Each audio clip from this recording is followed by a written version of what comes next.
सर्वेभ्यो नमः।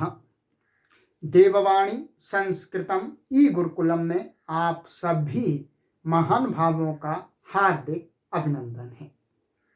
मित्रों, आज हम लघु सिद्धांत कौमुदी के समास प्रकरण में अथ अव्ययी भावः समासः, अव्ययी भाव समास को पढ़ना आरंभ करेंगे। अभी तक हमने एक केवल समास पढ़ लिया है और कुछ समास के विषय में जानकारी ले ली है। ये इस समास प्रकरण की 6th क्लास है, 6ठी कक्षा है। और जो भी महान भाव इस संपूर्ण समास प्रकरण एवं संपूर्ण लघु सिद्धांत कौमुदी को पढ़ना चाहते हैं, वे सभी पाठक महान भाव इस व्हाट्सएप नंबर पर संपर्क करके संपूर्ण लघु सिद्धांत कौमुदी और प्रकरणशः भिन्न भिन्न प्रकरणों को भी पढ़ सकते हैं। आइएगा मित्रों, अब हम अव्ययी भाव समास का प्रकरण अब हम पढ़ना आरंभ करते हैं। आइएगा, इसके लिए सबसे पहला जो सूत्र है अष्टाध्यायी के अंदर, उसको आचार्य वरदराज महाराज जी बतलाते हैं। कहते हैं, ये देखिएगा, अव्ययी भावः, ये द्वितीय अध्याय के प्रथम पाद का 5वां सूत्र है। अव्ययी भावः, यह सूत्र ही अव्ययी भाव समास नाम रखता है। ठीक है, क्या नाम रखता है कि ये अब अव्ययी भाव समास है। तो देखिएगा, इसका हम पदच्छेद विभक्ति देख लेते हैं। इसमें कुछ भी अधिक नहीं है। अव्ययी भाव, ये प्रथमा विभक्ति एक वचनांत है।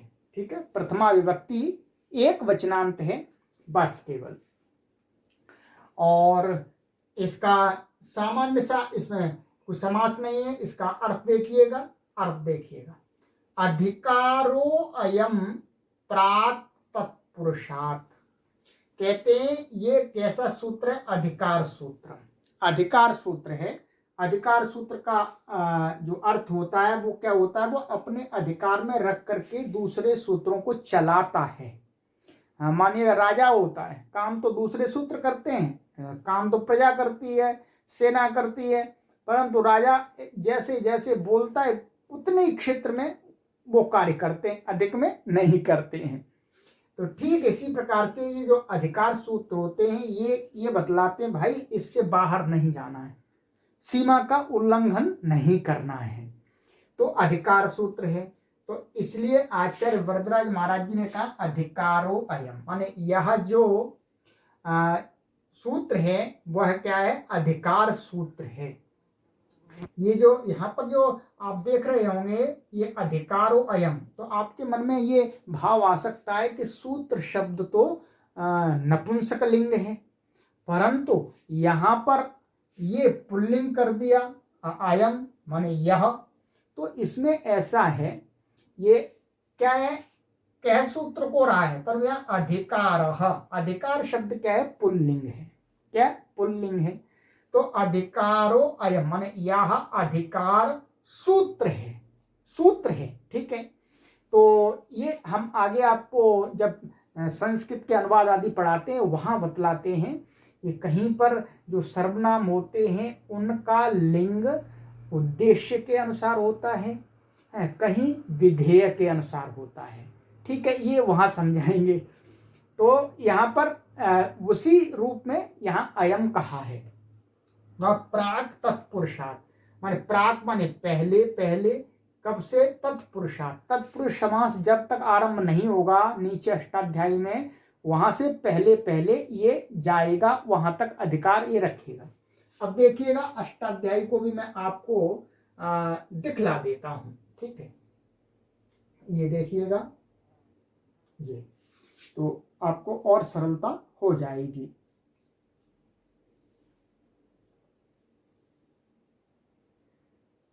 ये देखिएगा, ये यहाँ से चलेगा अव्ययी भावः, तो ये यहाँ पूरा पूरा चलेगा ये, ठीक है। तत्पुरुष समास कहाँ पर आरंभ होता है? तत्पुरुष समास आरंभ होता है आपका यहाँ पर, ये देखिएगा 21वां सूत्र है इसी पाद का, तत्पुरुष। तो यहाँ से तत्पुरुष आगे चलेगा, तत्पुरुष का अधिकार यहाँ से पूर्व पूर्व ये सूत्र अपना अधिकार दिखाएगा। ये जो सूत्र काम करेंगे इन सभी को अपने अंतर्गत रह करके कार्य कराएगा और कहेगा आप अव्ययी भाव हैं, क्या आप अव्ययी भाव हैं, ठीक है। ये संज्ञा सूत्र भी है एक तरह से साथ साथ में। तो ये जो भी कहा जाएगा वो क्या है? अव्ययी भाव समास होगा। चलिएगा अब हम आगे चलते हैं वहीं।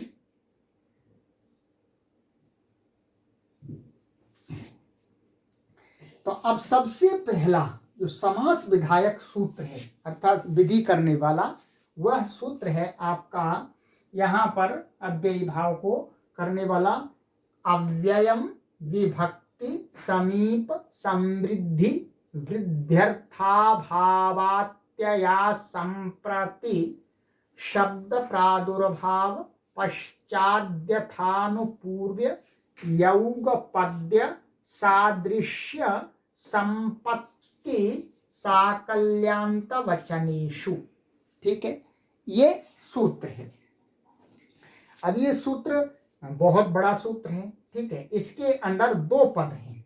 क्या है? दो पद हैं, एक अव्ययम और ये सारा मिला करके ये एक पद है। तो आप देख रहे होंगे अव्ययम ये तो प्रथमा विभक्ति एक वचनांत है, साफ दिख रहा है। और विभक्ति समीप समृद्धि आदि वचनेषु ये क्या है? सप्तमी विभक्ति बहुवचनांत। सामान्य रामेषु बनता है वैसे वचनेषु बन गया, तो ये सप्तमी विभक्ति बहुवचनांत है। इस पद के अंदर कोई समास नहीं है, इसके अंदर बहुत सारे शब्द हैं तो समास है। तो आइएगा इसका हम समास देख लेते हैं, क्या समास है इसके अंदर, फिर आगे बढ़ेंगे। देखिएगा यहाँ पर ये समास कर दिया है इन्होंने, बहुत सुंदर किया है, ठीक है। देखिएगा विभक्तिश्च समीपम च समृद्धिश्च वृद्धिश्च अर्थाभावश्च अत्ययश्च असंप्रतिश्च शब्द प्रादुर्भावश्च पश्चाच्च यथा च आनुपूर्व्यं च यौगपद्यं च सादृश्यं च संपत्तिश्च साकल्यं च अंतवचनं च अंतवचनानि, ठीक है।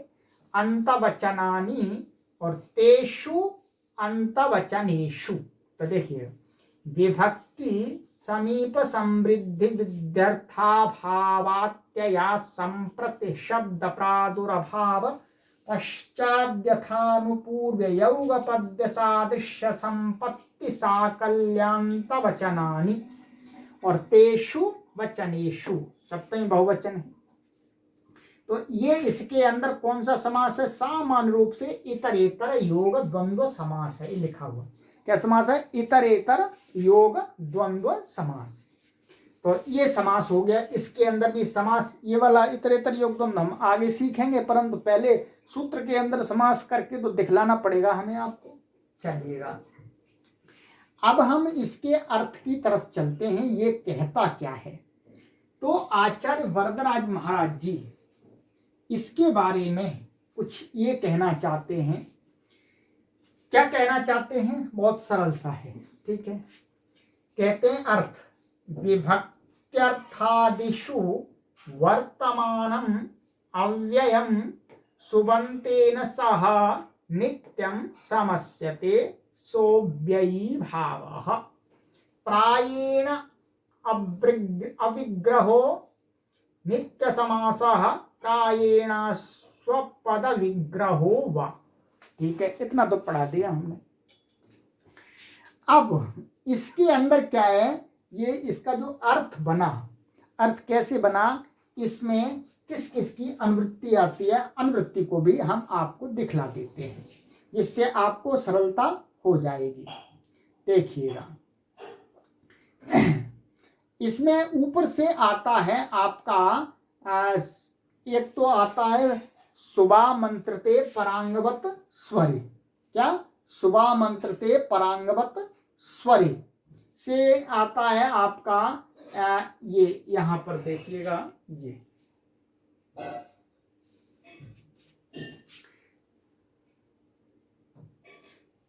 इसमें से सुप आता है। ठीक है, समर्थ पद विधि ये भी इसमें आ जाएगा, क्योंकि परिभाषा सूत्र है, यहाँ पर आवश्यकता है इसकी।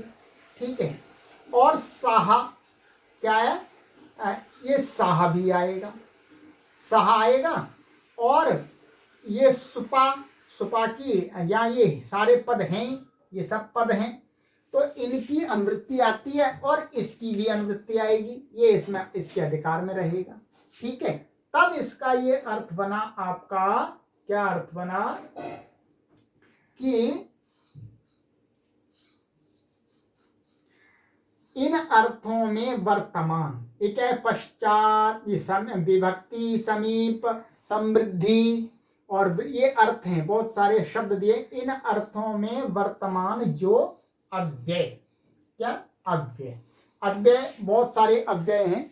यदि उनमें से कोई अव्यय इन अर्थों में विद्यमान है, क्या है, विभक्ति आदि में अभी बताऊंगा क्या क्या इन शब्दों के अर्थ हैं, तो इन अर्थों में यदि कोई अव्यय वर्तमान है तो वह क्या है, जो समर्थ सुबंत, क्या है, समर्थ सुबंत, समर्थ कोई दूसरा सुबंत होगा तो उसके साथ नित्यम समस्यते, क्या है, विभक्त्यादिषु विभक्त्यर्थादिषु, विभक्ति आदि अर्थ में वर्तमान जो अव्यय, अव्यय वह क्या है, समर्थ सुबंत, ऊपर से अपने आप आ जाएगा, समर्थ सुबंत के साथ में नित्य समास को प्राप्त होता है। ये विकल्प नहीं है, ये नित्य समास है।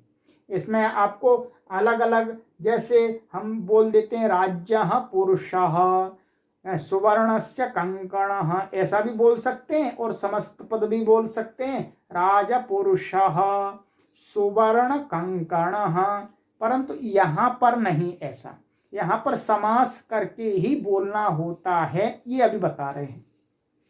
तो नित्यम समस्यते, नित्य ही समास को प्राप्त होता है, इसका विग्रह नहीं दिखता है भाषा में, साहित्य में। सोव्ययी भावः, उसका नाम रख दिया अव्ययी भाव समास। सरल है, अभी उदाहरण बताएंगे आपको।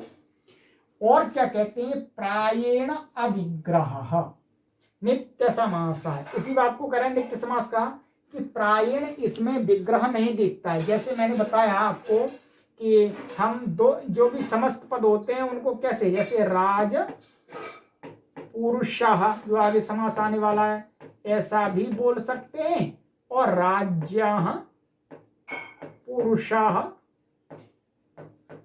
ऐसा भी बोल सकते हैं। ठीक है, ऐसा भी बोल सकते हैं, दोनों प्रकार से हम बोल सकते हैं। अब देखिएगा मित्रों,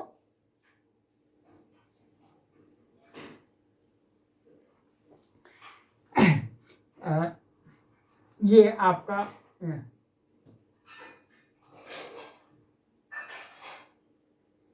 राज पुरुषः, राज्यः पुरुषः, ये हुआ। दोनों प्रकार के आप प्रयोग कर सकते हैं, बोलचाल में भी, लेखन में भी, हर जगह मिल सकता है। परंतु इस समास का जो उदाहरण मिलेगा आपको, वो किस प्रकार से, समस्त समास किया हुआ ही मिलेगा, उसका आपको विग्रह कहीं नहीं दिखेगा, लौकिक विग्रह नहीं दिखेगा आपको। इसलिए क्या कहा, अविग्रह, इसका विग्रह नहीं दिखता है। अविग्रह, अविग्रह का अर्थ है जो इसका लौकिक विग्रह वो नहीं दिखता है। प्रायेण नित्य समास, और ये नित्य समास होता है। प्रायः का अर्थ होता है कहीं अपवाद में कोई है, कहीं कहीं कोई दिख जाता है, ठीक है।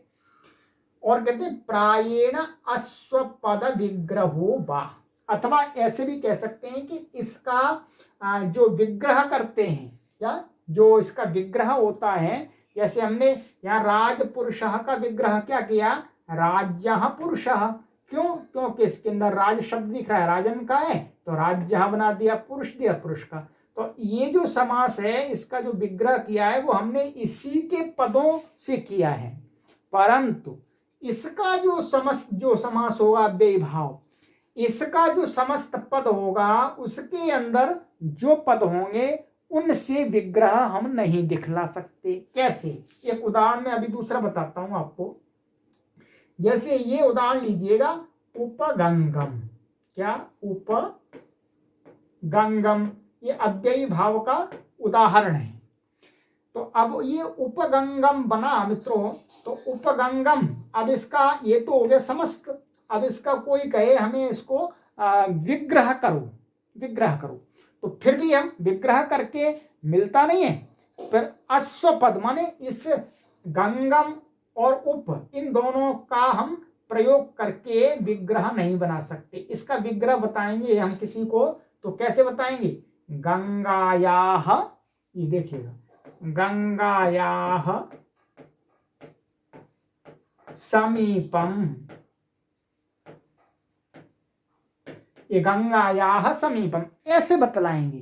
तो इसमें क्या है, उप का प्रयोग नहीं हुआ, इसलिए कहा कि प्रायेण अश्वपद, अश्व माने जो समास जिन पदों का हुआ है उनके द्वारा विग्रह नहीं किया जा सकता, दूसरे किसी पदों को लाना पड़ता है। तो चलो मानो गंगा तो आ गया है, परंतु समीपम तो ये उप के स्थान पर प्रयोग करना पड़ा है। तो इसी बात को कह रहे हैं प्रायेण अश्वपद विग्रहो वा, अर्थात इस समस्त पद का अपने पदों के द्वारा विग्रह नहीं दिखलाया जाता है। चलिएगा, ये तो ये बात हुई आपकी। अब देखेंगे कि विभक्ति आदि इसके अंदर ये शब्द पड़े हुए, इनका अर्थ क्या है, इनका अर्थ भी हमें जानना पड़ेगा। तो चलिएगा, हम यहाँ थोड़ा हिंदी की सहायता ले लेते हैं इनकी। देखिएगा, विभक्ति, विभक्ति का अर्थ है यहाँ पे सप्तमी विभक्ति। सप्तमी विभक्ति का अर्थ क्या होता है? में, पर आदि, तो वो विभक्ति अर्थ है, ठीक है। और समीप, समीप माने एक तो विभक्ति के अर्थ में कोई अव्यय वर्तमान है, क्या? अव्यय, अभी उदाहरण में आएगा। और अथवा समीप के अर्थ में कोई अव्यय आता हो, जैसे उप आता है। उप किसके अर्थ में आता है? समीप के अर्थ में। समृद्धि, समृद्धि माने रिद्धि का आधिक्य, माने और ज्यादा धन संपत्ति अथवा किसी की अधिकता, तो उस अर्थ में वर्तमान कोई अव्यय। व्यर्धि माने वृद्धि का अभाव, माने न्यूनता। और अर्थाभाव, अर्थाभाव माने अर्थ का अभाव, कोई शब्द है उसका अर्थ का अभाव या किसी भी अर्थ का अभाव। अत्यय माने नष्ट होना। असंप्रति माने अब युक्त न होना, असंप्रति माने अभी उसका समय नहीं है। शब्द प्रादुर्भाव, शब्द का प्रकाश या प्रसिद्धि, ये उदाहरण आएंगे।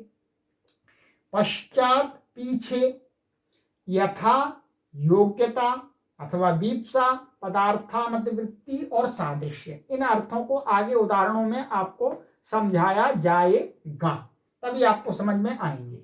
माने योग्यता अर्थ में वर्तमान, ठीक है, अथवा वीप्सा अथवा पदार्थानतिवृत्ति और सादृश्य। आनुपूर्व्य, आनुपूर्व्य कहते हैं क्रमशः, माने क्रमशः जिस प्रकार का क्रम है उसी प्रकार से। यौगपद्य माने एक साथ। सादृश्य, सदृश। संपत्ति, संपत्ति, संपत्ति जानते हैं आप। साकल्य, संपूर्णता। और अंत, अंत माने समाप्ति, समाप्ति अर्थ। तो इन अर्थों में विद्यमान अव्यय का, माने इन ये अर्थ बता दिए, इन अर्थों में विद्यमान अव्यय का, जो भी कोई अव्यय होगा उसका समर्थ सुबंत के साथ नित्य समास होता है। ये इस सूत्र का अर्थ हुआ। ठीक है जी, ये इसका अर्थ हुआ। चलिएगा अब यहीं पर आते हैं हम। ठीक है, आ जाइए। इसके लिए इन्होंने सबसे पहला ये उठाया विभक्ति। क्या उठाया? विभक्ति उठाया इसमें से। और विभक्ति का उदाहरण हमने लिया, क्या लिया? ये विभक्तौ, विभक्ति के अर्थ में वर्तमान क्या है? एक अधि है। अधि, अधि ये अव्यय है। अधि जानते हैं उपसर्ग है, और उपसर्ग कैसे होते हैं? अव्यय होते हैं। तो अव्यय है, तो अव्यय का यहां पर ये सप्तमी के अर्थ में है। सप्तमी के, इसका हारी, ये उदाहरण है इसका वास्तव में आधि हारी, ये उदाहरण है इसका। ठीक है, तो आधिहारी इसका अर्थ है हरि के विषय में। क्या? हरि के विषय में। हरि को अधिकार करके हरि के विषय में कुछ कहना। हरि माने परमात्मा, हरि का परमात्मा का नाम है। तो हरि के विषय में, तो यहां में कहां से आ गया अर्थ? में आया है अधि का। तो अधि क्या है? सप्तमी के अर्थ में वर्तमान है, तो विभक्ति अर्थ है इसके अंदर। ठीक है, तो अधि। अब हमने इसका, यदि हम इसका विग्रह करेंगे, इसका विग्रह मतलब अपने पदों से नहीं होगा, तो हारऊ अधि, ये तो होगा वैसा आपका अलौकिक विग्रह। तो हरिम अधिकृत्य, मन हरि को अधिकार करके, मन हरि को विषय बना करके ऐसा विग्रह करना पड़ता है। तो अब देखिए, ये जो अलौकिक विग्रह है, ये अलौकिक विग्रह तो हम केवल समास को सूत्र घटा करके दिखलाने के लिए करते हैं। तो अब हम इसका ये करेंगे, जो विग्रह होगा, क्या करेंगे? जब हम इसका सिद्धि करेंगे, सिद्धि करानी होगी आपको। अधिहरि ये हमें बनाना है, ये बनाना है अधिहरि। तो अब हमें इसकी सिद्धि करनी है, क्योंकि ये अव्ययी भाव समास का उदाहरण है। तो अब देखिएगा, ये इन्होंने रखा, क्या रखा देखेंगे आप? हारी, गी और अधि। यहां पर सु भी रखना चाहिए, क्योंकि ये ऐसा आएगा सु। ये वास्तव में कहीं कहीं आपको ऐसा भी मिलेगा, रखेंगे, रखना चाहिए नियम के अनुसार। नहीं रखा है तो हम उसको गलत नहीं कह सकते, क्योंकि कभी ऐसा जो लेखक होते हैं या तो उनकी दृष्टि ऐसी, अधि तो अव्यय है, इससे कहीं पर सु दिखता ही नहीं है, आता है उसका लुक हो जाता है। तो वास्तव में जब हम दिखा रहे हैं हरि से गी और अधि से सु, तो हम इस प्रकार से यहाँ पर रखेंगे। ठीक है, क्योंकि दोनों ही हटने हैं आगे चल के। तो अब देखेंगे आप मित्रों, ये मैंने आपको, चलिएगा अब हम वहां चलते हैं बोर्ड पर।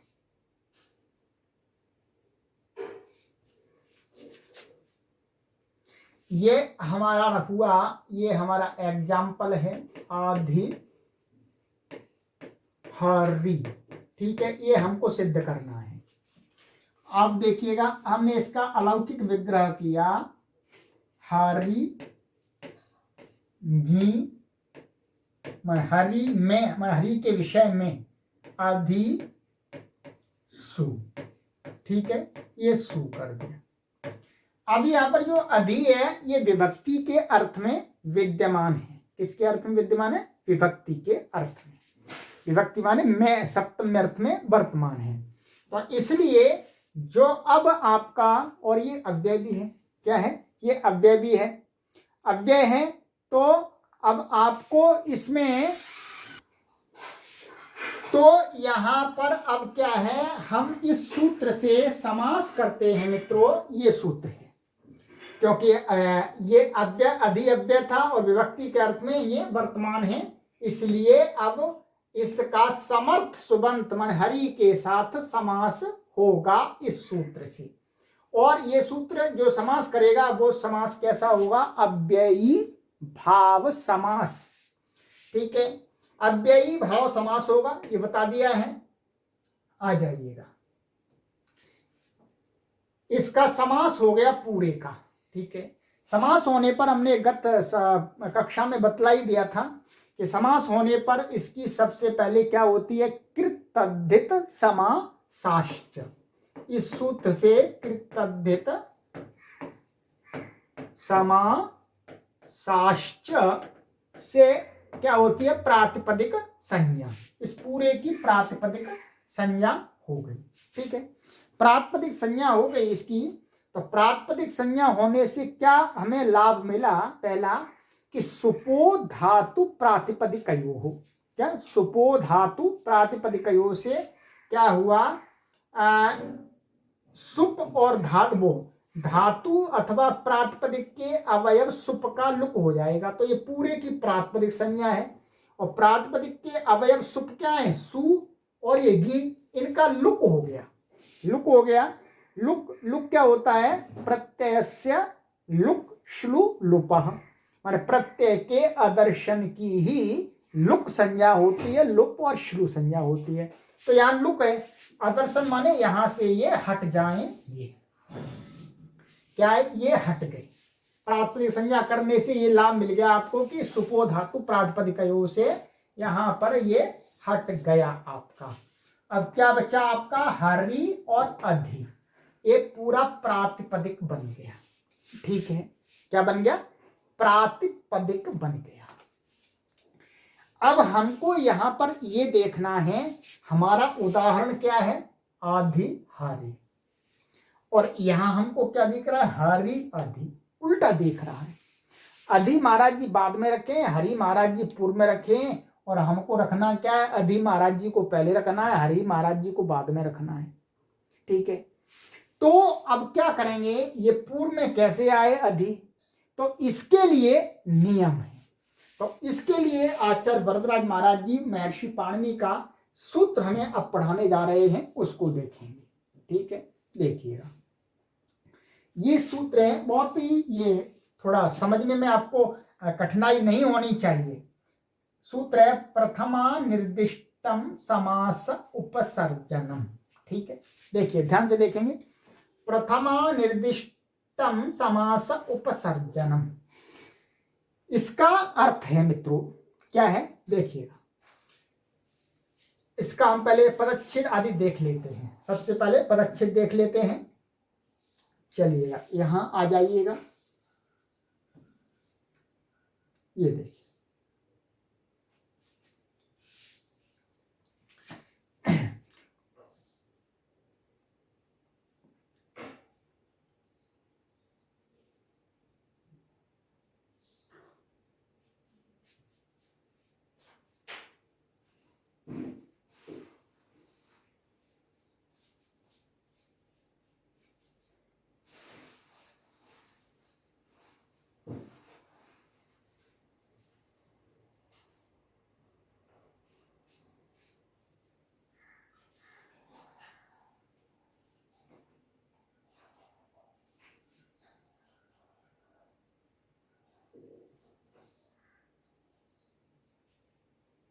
ये देखिएगा,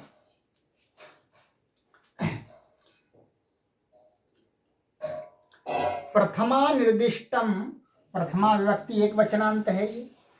और समास है, वहां समास दिख रहा है आपको, ये वास्तव में ये समास दिख रहा है, समास नहीं है ये समास है। संधि ए था, उसका संधि होकर के यह हो गया, यह का लोप हो जाता है। तो ये क्या समास है? सप्तमी विभक्ति एक वचनांत है। उपसर्जनम प्रथमा विभक्ति एक वचनांत है। और ये 3 पदों का सूत्र है। इसमें यहां पर समास है मित्रों। प्रथमा निर्दिष्टम में एक समास है, तो वो समास यहां पर दिखा दिया इन्होंने। प्रथमया निर्दिष्टम, प्रथमा निर्दिष्टम, ये समास हो गया। माने प्रथमा विभक्ति से निर्दिष्ट। तो ये कौन सा समास हो गया आपका? तृतीया तत्पुरुष समास। तृतीया तत्पुरुष समास हुआ है इसमें। तो प्रथमा विभक्ति से निर्दिष्ट पद, ये तो इसका समास हो गया। अब आ जाइएगा, अब हम इसका अर्थ देखते हैं। आचार्य वरदराज महाराज जी कहते हैं कि समास शास्त्रे प्रथमा निर्दिष्टम उपसर्जनम संयम स्यात्। क्या? समास शास्त्रे प्रथमा निर्दिष्टम उपसर्जन संयम स्यात्। सरल है। समास विधायक शास्त्र, समास विधायक शास्त्र का अर्थ है समास विधायक सूत्र। क्या? समास विधायक सूत्र, और सप्तमी समास विधायक सूत्र, समास का विधान करने वाले जो सूत्र हैं। जैसे अभी हम पढ़ रहे थे ऊपर वाला सूत्र अव्यय विभक्ति, तो वो क्या समास करने वाला सूत्र है। तो समास शास्त्र उस सूत्र में प्रथमा निर्दिष्ट माने प्रथमा विभक्ति से निर्दिष्ट माने जो समास करने वाला सूत्र होगा उसके अंदर कई पद होंगे, कोई प्रथमा विभक्ति का होगा, कोई द्वितीय का होगा, कोई तृतीय का होगा। तो कह रहे हैं कि उसके अंदर हमें ये देखना है समास विधायक सूत्र के अंदर कि प्रथमा विभक्ति से निर्दिष्ट कौन सा पद है।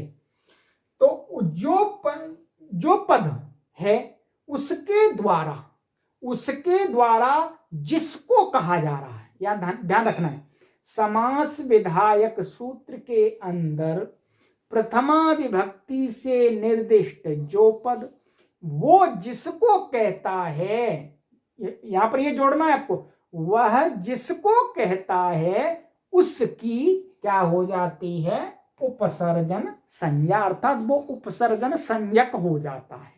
ठीक है, अब आ जाइएगा, इसने ये काम कर दिया। ये कैसा है, उपसर्जन संज्ञा विधायक सूत्र है, संज्ञा सूत्र है। ठीक है, अब देखिएगा, इसमें देखिएगा, ये हमने अभी एक समास विधायक सूत्र पढ़ा, क्या पढ़ा, समास विधायक।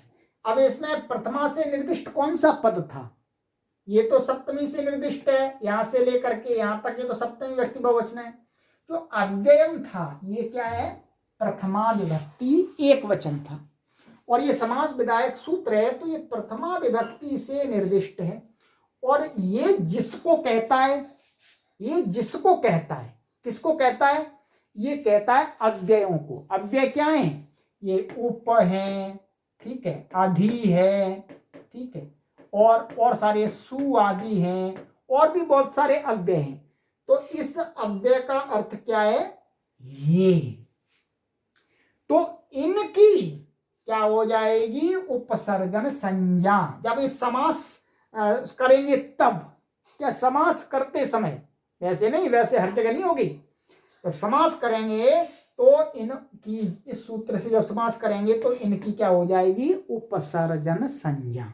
ये समझ में आ गया आपको, सरल है, बिल्कुल सरल भाषा में मैंने आपको समझाया है। अब देखिएगा मित्रों, इससे उपसर्जन संज्ञा हो गई, क्या हो गई, उपसर्जन संज्ञा। अब उपसर्जन संज्ञा का लाभ क्या है, उस लाभ को हमको देखना है। लाभ को देखना है, आइएगा, लाभ को दिखाने के लिए ही महर्षि पाणिनि जी का आगे सूत्र दिखाते हैं आचार्य वरदराज महाराज जी। कहते हैं उपसर्जनम पूर्वम, ये क्या है, ये दूसरे अध्याय के दूसरे पाद का 30वां सूत्र है, सरल है। प्रथमा विभक्ति एक वचनांत है, पूर्वम प्रथमा विभक्ति एक वचनांत है, कोई इसके अंदर समास आदि नहीं। अब देखिएगा समान अर्थ, देखिएगा इसका, समा से उपसर्जनम प्राक प्रयोज्यम। ठीक है, अब इसने उपसर्जन संज्ञा का लाभ हमको ये मिल गया कि समास में, समास माने समास के लिए जो पद हैं उसमें जिसकी भी उपसर्जन संज्ञा होगी, क्या, जिसकी भी उपसर्जन संज्ञा होगी उसका, उस शब्द का प्रयोग उसमें कहाँ करना चाहिए, सबसे पहले करना चाहिए। कहाँ, समास, समास में उपसर्जन संज्ञक वाला प्राक माने पहले, प्रयोज्य माने प्रयोग करना चाहिए। इति अधेह प्राक प्रयोग, इसलिए अब जो अधि उपसर्ग है, अधि उपसर्ग है, इसलिए अधि क्या है, अव्यय, अव्यय है। तो अव्यय, और उस सूत्र में समास विधायक सूत्र में क्या था, अव्यय में अव्यय प्रथमा से निर्दिष्ट, तो अधि की क्या हो गई, उपसर्जन संज्ञा। उपसर्जन संज्ञा होने से अब उसका कहां पर हम प्रयोग करेंगे, आइएगा। अब ये इसकी उपसर्जन संज्ञा हो गई है तो इसका लाभ क्या मिलेगा, इसको उपसर्जन होने से, उपसर्जन, ठीक है, कि उपसर्जनम पूर्वम, माने यहां पर पूर्व में प्रयोग। अब ये उल्टा, खेल उल्टा हो गया, ये महाराज जी इधर आ गए झटके में एक ही में, तो आधी, ये बन गया आधिहारी। ठीक है, आधिहारी यही बना है। अब हमने इतना बना लिया जी, और इसकी क्या है, प्रातिपदिक संज्ञा। प्रातिपदिक संज्ञा अब भी है इसकी। अब आप कहेंगे कि प्रातिपदिक संज्ञा तो तब थी, ये गी था यहाँ पर और ये सु था, इस पूरे की प्रातिपदिक संज्ञा थी। इसकी तो नहीं है, पर इसकी भी है। एक परिभाषा है कि एक देश विकृतम अनन्यवद भवति, माने किसी भी चीज का कोई एक देश खंडित हो जाए, थोड़ा टूट जाए, मानिएगा ये पेन है, यहाँ से थोड़ा सा खुरच जाए, टूट जाए, कुछ भी हो जाए, ठीक है, तो भी इसका नाम क्या रहेगा, पेन रहेगा। ये मान लीजिएगा ये पुस्तक है जी, पुस्तक, ये इसमें से थोड़ा सा कोना टूट के गिर जाए तो भी इसको क्या बोलेंगे, अष्टाध्यायी पुस्तक बोलेंगे। तो एक देश विकृतम माने किसी भी पदार्थ का एक देश माने कोई एक भाग खंडित होने पर वो अनन्यवत भवति माने वही रहती है, दूसरी नहीं हो जाती है। जैसे कुत्ता है, एक्सीडेंट में उसकी पूंछ कट गई तो उसको कुत्ता ही बोलेंगे, कुत्ता ही बोलेंगे, ऐसा तो नहीं बोलेंगे भाई ये तो कुछ और बन गया, नहीं, पूंछ कटने पर भी कुत्ता ही है, पूंछ रहने पर भी कुत्ता है, ठीक है। और आजकल तो पूंछ कटे कुछ कुत्ते ही हैं, उनकी नस्ल ही बना दी, पूंछ काट देते हैं, ये पूंछ काट देते हैं। तो क्या है, इसकी भी प्रातिपदिक संज्ञा है। प्रातिपदिक संज्ञा होने से साथ साथ में मित्रों इसका एक और है कि इसकी जो अव्ययी भाव समास होता है, ये हमने पहले पढ़ा दिया आपको संज्ञा प्रकरण में, कि जो अव्ययी भाव समास होता है उसकी एक संज्ञा और होती है। क्या संज्ञा होती है, अव्यय संज्ञा। चलिएगा अष्टाध्यायी में मैं आपको दिखला देता हूं उसको, कि जिसकी जो अव्ययी भाव समास होता है उसकी एक संज्ञा होती है अव्यय संज्ञा। देखिएगा ये प्रथम पाद का संज्ञा प्रकरण में ये सूत्र है, अव्ययी भावश्च।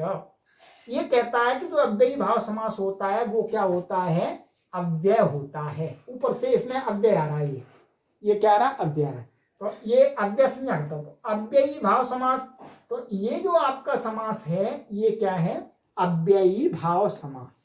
तो ये अव्यय भी है, क्या बन गया, अव्यय भी है, अव्यय है। अब क्या करेंगे मित्रों, आप ये देखिएगा, यहां पर इन्होंने कहा, ठीक है, उपसर्जनम पूर्व इति। अब यहां पर जो मैंने आपको बता दिया वही बात को यहां कह रहे हैं, सुपोलुक, क्या है, सुपोलुक एक देश विकृत न्यायस्य अनन्यत्वात् प्रातिपदिक संज्ञायाम स्वाद्युत्पत्ति। मैंने बताया आपको, क्या बताया था कि जो सुपो का लुक हो गया तो भी क्या है, फिर वो प्रातिपदिक नहीं रहा, कोई कहे तो कहा इन्होंने एक देश विकृत न्याय। ये न्याय है कि एक देश खंडित होने पर वो अन्य नहीं हो जाता है, वही रहता। अनन्यत्वात् माने वही होने से, प्रातिपदिक संज्ञाया माने प्रातिपदिक संज्ञा अब भी होने पर क्या है, स्वाद्युत्पत्ति, स्वादि माने सु औ आदि की उत्पत्ति हो जाएगी, ठीक है। तो सु, अब यहां पर सु आ जाएगा, और अव्ययी भावश्च इति अव्ययत्वात्, और अव्ययी भाव ये समास है, इसलिए इसकी मैंने अभी बताई थी कि अव्यय संज्ञा भी है। अव्यय संज्ञा होने से क्या, अव्यया दाप सुपह, क्या अव्यया दाप सुपह, उस सूत्र से क्या होता है, सुप का लुक, सुप माने सु औ आदि जो भी कुछ है उनका लुक हो जाता है, अर्थात प्रत्ययस्य लुक श्रु लुपः, प्रत्यय के आदर्शन हो जाता है। तो क्या बन जाता, अधिहारी। आइएगा अब यहां पर आते हैं, यहां पर मैं आपको वो सूत्र और दिखला देता हूं कि ये तो अव्यय संज्ञा कर दी इसने। अब अव्यय संज्ञा का लाभ क्या मिला हमें, लाभ ये मिला मित्रों,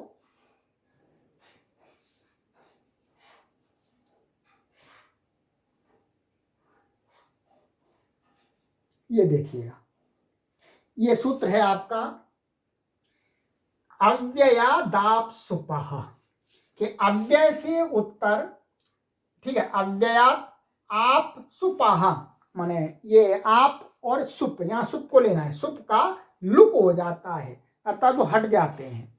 तो अब ये हमारा जो था आपका ये। तो यहाँ क्या है, अधिहरी। अब हमने क्या किया मित्रों, यहाँ पर इसको अब हम हटा देते हैं। ये इतना हमारा बन गया था, ये अधिहारी,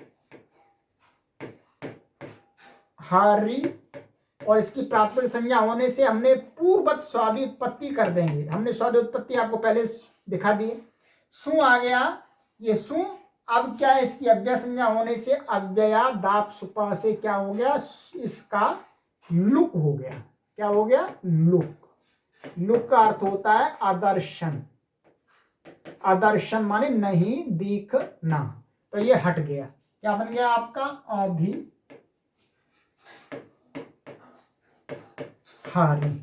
ठीक है, अधिहारी बन गया ये। अब ये आपका अव्ययी भाव समास का विभक्ति के अर्थ का उदाहरण हो गया। ठीक है, ये उदाहरण हो गया। अब आगे की कक्षा में हम अब ऐसे ही अन्य उदाहरणों को देखेंगे। इस सूत्र के जो भी विभक्ति और समीप आदि जो अर्थ के उदाहरण बनेंगे वो देखेंगे। प्रक्रिया यही रहेगी। स्वादि उत्पत्ति हमने एक बार आपको बतला दी है, अब आपको पहले के तरीके से ही कर लेनी है। ठीक है, तो आइए मित्रों, अब हम इस कक्षा को यहीं विराम देंगे और आगे की कक्षा में आपसे फिर इसी सूत्र के दूसरे उदाहरण के साथ मिलेंगे। और मित्रों, मेरा आपसे निवेदन है कि आप यदि इस समास की सीरीज को पढ़ लेते हैं तो आपको संस्कृत व्याकरण में समास संबंधी कोई कठिनाई अनुभव नहीं होगी। और आप इस पूरी सीरीज को देववाणी संस्कृतम ऐप के अंदर आराम से पढ़ सकते हैं। देववाणी संस्कृतम यूट्यूब चैनल पर शुल्क दे करके, शुल्क आपको दोनों जगह देना होगा, कहीं पर भी आप पढ़ सकते हैं। और देववाणी संस्कृतम.com वेबसाइट के ऊपर भी आप पढ़ सकते हैं, वेबसाइट में भी पढ़ सकते हैं। चलिए मित्रों, इस नंबर से संपर्क कीजिएगा, अधिक से अधिक लोगों को बताइएगा, सूचना दीजिएगा। अस्तु सर्वेभ्यो नमः।